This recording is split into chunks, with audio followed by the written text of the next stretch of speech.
Hey, it's Mike here, and today my response to the claim that veganism won't survive the AI era. First of all, is anything gonna survive the AI era? I mean, can I survive another one of those mashups? Like the Smiths singing Baby Shark or whatever? Heaven knows I'm a baby shark now. Baby shark, shark, shark, the shark, baby shark. I'm totally joking. But they went on to debunk 10 myths as they viewed it, largely vegan claims. This is a very popular tweet, and it is what prompted that Dr. Ken Berry Carnivore Doctor video that I just recently responded to. So this is sort of a follow-up that was requested by you guys. And that one was specifically ChatGPT destroys a vegan diet, although I got ChatGPT to admit that it was using carnivore anecdotes from popular influencers, even when it was prompted to not use popular influencers. Anyway, I almost forgot to say, let's go. So let's go. So here's the tweet by Brian Sanders of foodlies.org. A quick look shows this infographic, which, yeah, is pro-butter, pro-red meat, says salt isn't bad, but is then anti-carb, saying that all carbs are essentially sugar. Like, what? Anyway, the tweet says, quote, "Now anyone can debunk plant-based propaganda in seconds. Here are 10 vegan myths that crumble under basic logic and real science." Just to speak to that, a little bit of a spoiler alert, there were 0 peer-reviewed scientific citations in his points. He even cited the beef checkoff at one point, so you know where this is going. And in my last video, I mentioned that this was environmentally focused, as Ken Berry said. However, there's a lot of other things like health, etc. here. Stay tuned for the AI water concern and the numbers about that at the end we'll cover, but I know you guys want me to get into that myth list right away. But let's get to myth number 1. Cows take up too much land. He says, truth, most cattle are raised on marginal lands, unsuitable for crops, rocky, hilly, dry, or nutrient-poor areas. You can tell that was written by AI because it used an M dash, which most people have no idea how to use. My guess is he used ChatGPT exactly as Ken Berry did, where you essentially just feed it very specific and manipulative language, and then you ignore the 3/4 of the answer that you don't like. But a lot of times here, he's presenting a fact and then completely ignoring the bigger picture here. So we're gonna have him give a fact and then I'll give the larger perspective. And in this case, we're talking about how, well, even if the majority of cattle are raised on grasslands, that ignores the fact that the majority are feedlot finished. And this is because these areas put weight on very slowly. And yeah, so pasture raised is also feedlot finished, grain fed or fed grass pellets there. That's a whole nother story. Next, they say, quote, in the US, over 85% of the land used by cattle can't grow crops, literally citing the beef checkoff, which is a government marketing wing of the beef industry, as well as the USDA, which sort of is to an extent. So this again brings us to that marginal lands argument, but the direct phrase, can't grow crops, is extremely dishonest. We can grow crops on Mars if we really wanted to. It's a matter of whether or not it is financially feasible or beneficial in the current situation. So yeah, correction, 85% of these lands that are used for grazing are just currently not used for farming. You know, maybe it's a little bit too steep for large modern equipment, or maybe the soil is slightly degraded, but we know that we can repair soil. I mean, just look at what they're doing in the deserts in China, just by like cross-hatching grass and planting the right thing. But most importantly, this is actually an inaccurate statement because land used by cattle does not just include grazing, and this is a statistic that is particularly about grazing, but total land also includes those crops that are grown, the animal feed, which is a lot more, which when combined, we're talking about livestock using about half of the contiguous 48 states land. Oh, maybe you're anti-grain cattle. Well, we can get rid of that. And then according to this study, we would need to use 2.5 times as much land as we currently do. That's again, because of how inefficient these pasture lands are at growing flesh. It says, well-managed grazing improves soil health, sequesters carbon, and restores ecosystems. See work by Alan Savory. Yes, we're talking about the guy that did the TED Talk about how grazing can save the world. Well, just a neutral question about Alan Savory into ChatGPT shreds him, saying that it's fallen absolutely short. Scientific data has not substantiated his claims. Again, just in certain circumstances, I'm gonna be using ChatGPT here because they're saying that people can just use it to debunk veganism when they have to realize that it's debunking their claims. Like, I'm not for people just not using their brains and using ChatGPT instead, but yeah, I did a whole video on Alan Savory years back, and I need to do an update. Anyway, let's get to myth number 2, which is, quote, veganism is the most sustainable diet, saying that monocrop agriculture, soy, wheat, corn, is destructive to topsoil, kills wildlife, and requires intensive fossil fuel use for tilling, fertilizing, and transporting. Clearly he's monocropping because straw is a monocrop, and that was a serious straw man, yeah, straight up saying that veganism equals monocropping. But as we'll see over and over again, he's appealing to nirvana, the best situation in the animal farming scenario, but then appealing to the devil, the worst possible situation for the plant farming one. But there's obviously really sustainable ways to plant farm. You got no-till, you got veganic farming, which obviously is gonna result in killing less animals, which is a claim they're about to make. Recently, I've been following a couple veganic farmers on TikTok, which is cool. We have OzarkLimbs. I like him because he doesn't look like your classic vegan, and then he's talking about using nitrogen from plants to help the soil. And here's an excellent demonstration about using polyculture for nutrient mining and fixing and keeping soil healthy. And we also have Ben, the vegan farmer on TikTok, who appears to also have an animal sanctuary. And once again, we see some solid non-monocropping diversity there. And in the past, I have covered larger farms that used veganic. The fact is, from this study, that a vegan diet emits about 75% less greenhouse gas emissions than the average American's diet. Next, plant-based ultra-processed foods like Beyond Meat are industrial products with large hidden costs. Yeah, I feel like he just wrote that one, but this one is citing nothing, I guess just appealing to fear, like, oh my God, this could be so bad. But we have this report, which found a much lower environmental impact for Beyond Meat versus beef, AKA cow animal flesh. Yeah, those results are 99% less water, 93% less land, and 90% lower greenhouse gas emissions. And yeah, it was commissioned by Beyond Meat, but they claim at least it was an independent life cycle assessment. Again, when asking in a neutral manner, ChatGPT, which he is claiming will debunk veganism, directly calls his claim inaccurate. And regardless of diet, in the realm of body composition, I've noticed that for me personally, if I don't have information more than just my weight, it's hard for me to be excited and stay on target. And that brings me to today's sponsor, the Body Pod by Hume. It's a body analyzer, so it looks at a ton of different things, not just body weight, but also fat, as well as visceral fat in particular, which I'm very interested in, muscle mass, as well as limb by limb estimates, skeletal mass, and more. And it has 8 different points of contact. So it has 98% the accuracy of medical grade scans. And I've been having a great time hopping on this thing for months. I'm always excited to see what the results are. And do you want to see what happens when you go from the Midwest to California?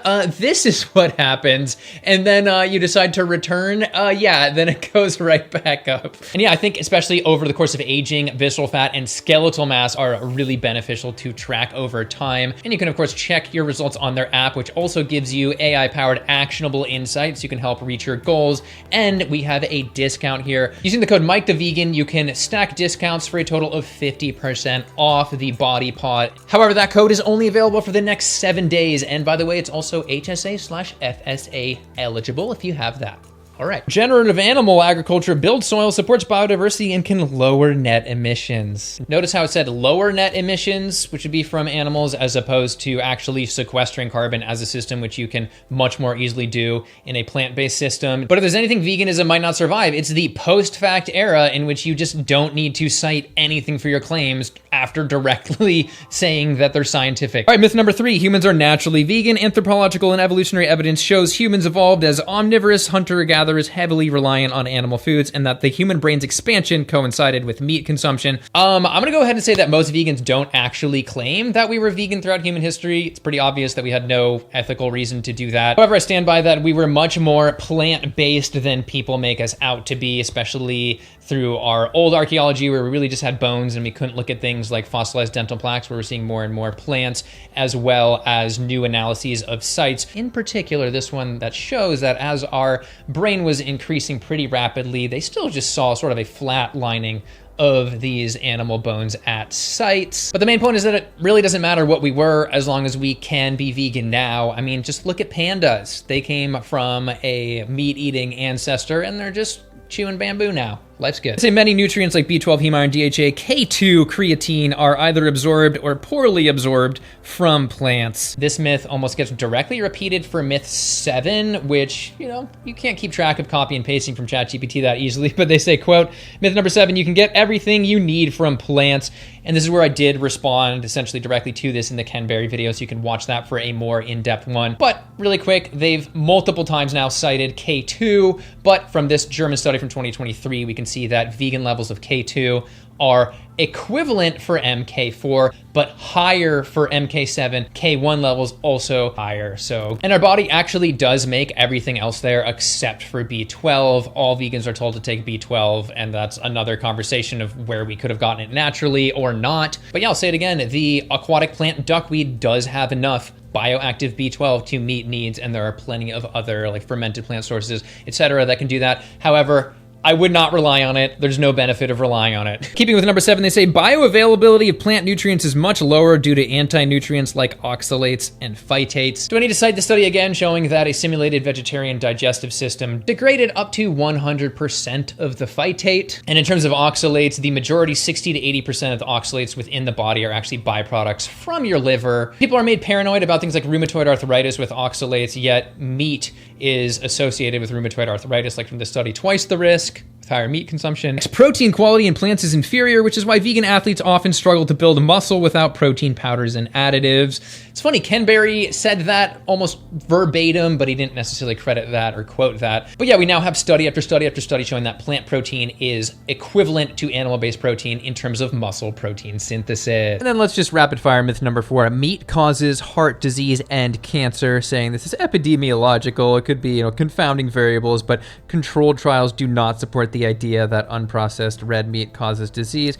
Well, controlled trials aren't long enough to look at chronic diseases. We don't have controlled trials showing that cigarettes cause smoking, so light me up. Also, red meat is a carcinogen based on a board of scientists reviewing the evidence. And we can go to Consensus AI, which is really meant to look at the whole landscape of literature and see that, yes, it strongly leans toward meat causes heart disease as well. Ouch. And then it also says processed foods like seed oils are real drivers of metabolic dysfunction and chronic disease. But from this study, which looked at over 500,000 people, it found a lower mortality associated with canola oil, the devil itself, with higher risk for butter. To myth number 5, animal agriculture is the leading cause of climate change, saying that in the US, all livestock combined contributes about 4% of greenhouse gas emissions. Citing EPA data, and this is actually an accurate citation, however, the climate is all about the world, and globally, from the FAO, the reports are 14.5% to 18% of all greenhouse gas emissions. And then that directly debunks the myth because livestock's long shadow, the 18% one, has it as the single main source. So we have credible sources saying that. It's not just a myth. And I actually have an entire video responding to the EPA's figure because there are countless issues with it. And you can just ask ChatGPT because that's apparently how you're supposed to do it, according to Ken Berry and this guy. Now, what are the shortcomings of the EPA's report? And it lists a lot of issues, which made me wonder, what if you were to have ChatGPT do its own independent analysis, just asking something neutral like, hey, if you take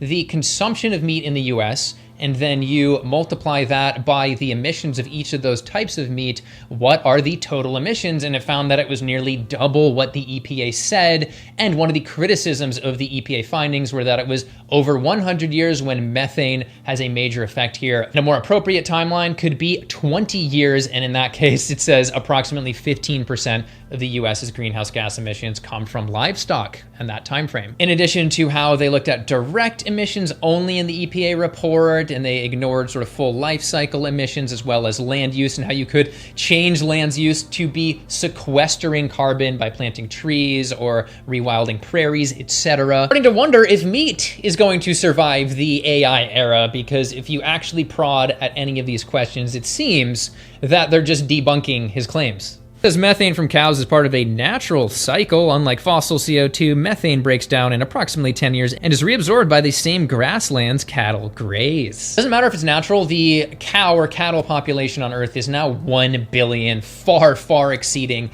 the human biomass that exists. And over that 10 years, it is burning very hot. There's a reason that over 100 years, it averages out to 32 times the greenhouse power of CO2, and then over 20 years, it's 86 times as powerful. So you don't get to just erase that 10 years of greenhouse effect because it turns into CO2 later. Like, that's not how it works. It still warms the earth. All right, myth number 6, a vegan diet saves animal life, saying that industrial crop farming kills billions of insects, rodents, birds, and small mammals through habitat destruction, tillage, and pesticides.